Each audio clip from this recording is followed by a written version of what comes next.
সব সত্যি জানতে পেরে মোহনার উপর রেগে গেল মোহনার মা। হ্যাঁ বন্ধুরা, এমনটাই দেখা যাবে। তাই সম্পূর্ণ জানতে ভিডিওটিতে লাইক দিয়ে চ্যানেলটি সাবস্ক্রাইব করে দেখতে থাকুন। গল্পের শুরুতেই দেখা যাবে সবাই মিলে খুব আনন্দ করছিল, হই হুল্লোড় করছিল। তখন শুভ বলে, কি ব্যাপার, আদি কোথায় গেল? না না, আমার কেন বারবার মনে হচ্ছে যে আদি মোহনার সঙ্গে দেখা করতে গেছে। কেন মনে হচ্ছে আমার বারবার? আজকে আমার খুশির খবরটা তো আমি আদিকে জানাতেও পারলাম না। কোথায় চলে গেলে তুমি আদি? তখনই শিরিন আর অরুণা আসে, আর এসে বলে, এই বৌদি ভাই, তুমি না বলেছিলে একটা সারপ্রাইজ দেবে, তাহলে দেবে না? ওইদিকে মোহনার মা আকাশকে বলে, আচ্ছা আকাশ, মোহনা কোথায়? তখনই শুভ মনে মনে ভাবে, মোহনাও এখানে নেই, তাহলে মোহনা কোথায় গেল? আদি আর মোহনা কি দেখা করতে চলে গেল নাকি? না না, আমার কেন এসব মনে আসছে? আমার ভালো লাগছে না, ভালো লাগছে না আমার। আদিকে আমি কিছুই বলতে পারলাম না। আদি কোথায়? আদি তো তখন আমার উপর রেগে চলে গেল। কোথায় খুঁজবো এখন আদিকে? ওইদিকে মোহনা আদিকে বলে, হ্যাঁ, সেদিনের কথা তোমার কোনো কিছু মনে নেই, কিন্তু আমার মনে আছে আয়ান। আমি সেই স্মৃতি নিয়ে থাকতে চাই। তখনই আদি বলে, কিন্তু আমার তো কিছুই মনে নেই মোহনা। তখন মোহনা বলে, সেই দিনের সেই দিনের স্মৃতি হিসেবে আমি তোমার বাচ্চার মা হতে চলেছি। আমার পেটে তোমার বাচ্চা আছে। আমি সেই স্মৃতি না হয় বহন করলাম। আমি তোমার স্মৃতি হিসেবে আমাদের বাচ্চাটাকে না হয় আমার কাছে রাখলাম। আমি কোনো দাবি করব না, কোনো কিছু চাইবো না আমি তোমার কাছ থেকে। ওইদিকে শুভ আদিকে খুঁজতে থাকে। তখন বাহিরে এসে দেখে কেউ নেই। তখন শুভ বলে, কোথায় চলে গেল আদি? কোথায় চলে গেল? ওই পাশটাতে নেই তো? এই বলেই শুভ আদিকে খুঁজতে যায়। এদিকে মোহনা আদিকে বলে, আমি না কোনোদিনও তোমার কাছে কোনো কিচ্ছু চাইবো না, কোনো কিছু দাবি করব না, কিন্তু হ্যাঁ, আমার বাচ্চাকে আমি জন্ম দেব। আমি তোমাকে বললাম, আমার বাচ্চাকে আমি পৃথিবীতে আনবো, জন্ম দেব আমি। আমাদের স্মৃতিকে আমি মুছে যেতে দেব না, মুছে যেতে দেব না। তুমি হয়তোবা সবটা ভুলে গেছো, কিন্তু আমি তো ভুলিনি। তাই আমার বাচ্চাকে একা আমি মানুষ করব। এর দায়ভার না কাউকে নিতে হবে না। আর হ্যাঁ, আমি তোমাকে বলছি যে আমি আজকের পর থেকে তোমার সামনে আর কোনোদিনও আমি আসবো না, কোনোদিনও না। এই আমি বলে দিলাম। তোমার তোমার কাছে আমি কোনোদিনও বাচ্চার এই দাবি নিয়ে বা অধিকার নিয়ে আসবো না। আমি এই বাচ্চাকে জন্ম দেব, আর আমি একাই তাকে মানুষ করব। তুমি না ভালো থেকো।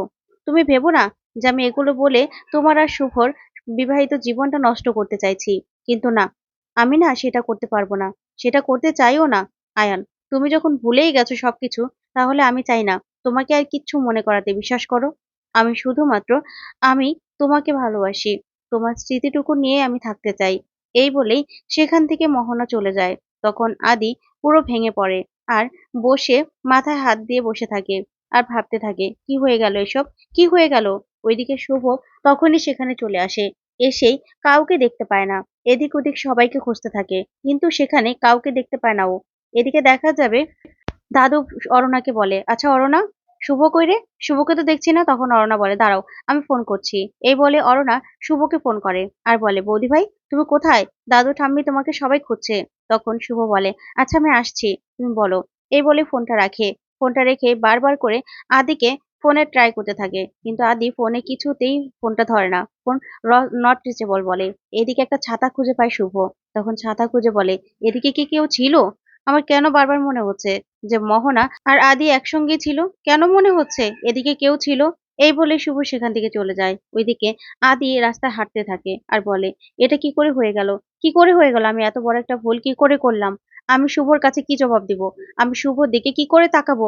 আমার যখন স্মৃতি ছিল না, তখন আমি এত বড় একটা ভুল কি করে করলাম? আমার যে কিচ্ছু মনে পড়ছে না। না না, এই দায় আমার নয়, আমার নয় এই দায়, কারণ আমার কিচ্ছু মনে পড়ছে না। আমি কেন এই দায় নেব? কিন্তু স্মৃতি না থাকা অবস্থায় আমার তো ভুল হয়ে গেছে। কি করব আমি? মোহনা মোহনার তো কোনো দোষ ছিল না, মোহনার তো কোনো ভুল নেই। সব দোষ তো আমার, সব দোষ আমার। কি করব আমি? কি করব? আমি এখন কোন সমস্যায় পড়ে গেলাম? আমি এখন কি ডিসিশন নেব? কি করব? আমি তো কিছুই বুঝতে পারছি না। শুভ যদি এগুলো জানতে পারে, তাহলে শুভ কিভাবে রিয়েক্ট করবে? আমি কিভাবে আমাদের সংসারটাকে বাঁচাবো? কি করে? তখন এই কথাগুলো ভাবতে থাকে আদি, আর খুব টেনশন করতে থাকে। আর শুভ আর কেশবের কথা ভাবতে থাকে, আর বলে, আমি এখন কি করব? কি করা উচিত আমার? কি করব আমি? না না, আমি যে কিছুই ভাবতে পারছি না। আমি শুভলক্ষীর সামনে কি করে দাঁড়াবো? এই বলেই খুব কাঁদতে থাকে আদি। ওইদিকে দেখা যাবে আকাশের মা আর আকাশ বলে, আচ্ছা আমরা বরং চলে যাই, ঠিক আছে? তখন শুভ বলে ঠিক আছে। তখনই শুভ মোহনাকে দেখতে পায় আর বলে, মোহনা তো এখানেই আছে, তাহলে আদি কোথায়? আমি শুধু শুধু ভুল ভাবছিলাম। না না, আমি ভুল ভেবেছি। এদিকে দেখা যাবে আদি কাঁদতে থাকে আর বলে, না না, এই ভুলটা আমার দ্বারা কি করে হলো? কি করে করলাম আমি এত বড় ভুল?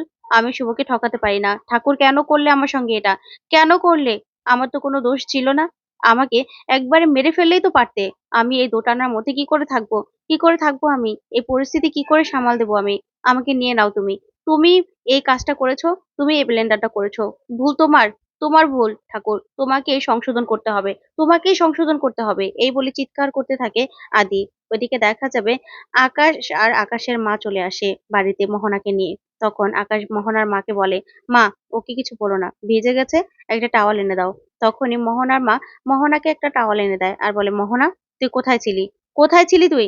পার্টির মাঝখান থেকে তুই কোথায় চলে গিয়েছিলি? আর তুই এরকম ভাবে ভিজলি বা কি করে?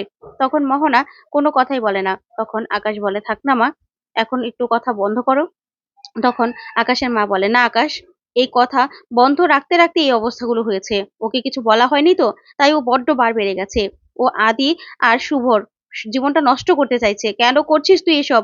মহারা তোকে আজকে জবাব দিতে হবে, চুপ করে থাকবি না। জবাব দে, কেন করছিস তুই এসব? কেন বুঝতে পারছিস না তুই আমাদের কথা? তখন মোহনা বলে, মা আমার শরীরটা ভালো লাগছে না, প্লিজ আমার সঙ্গে এরকম করো না।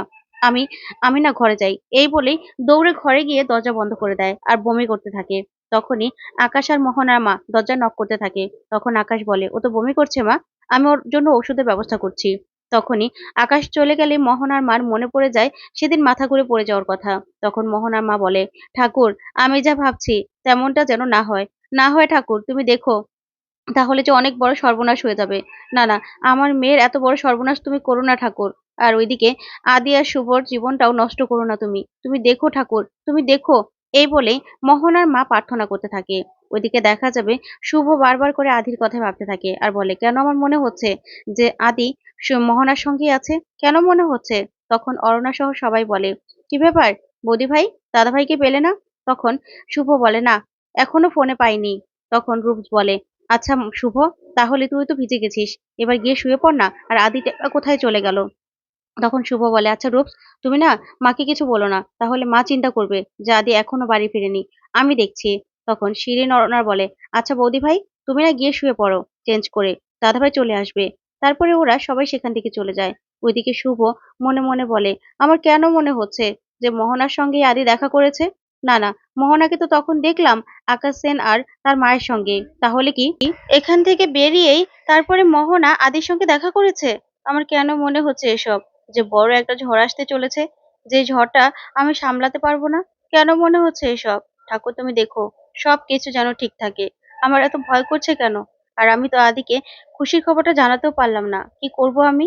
তখন এই ভেবে খুব কষ্ট পেতে থাকে শুভ। তো বন্ধুরা, কেমন লাগলো আজকের আপডেট, কমেন্ট করে জানাও।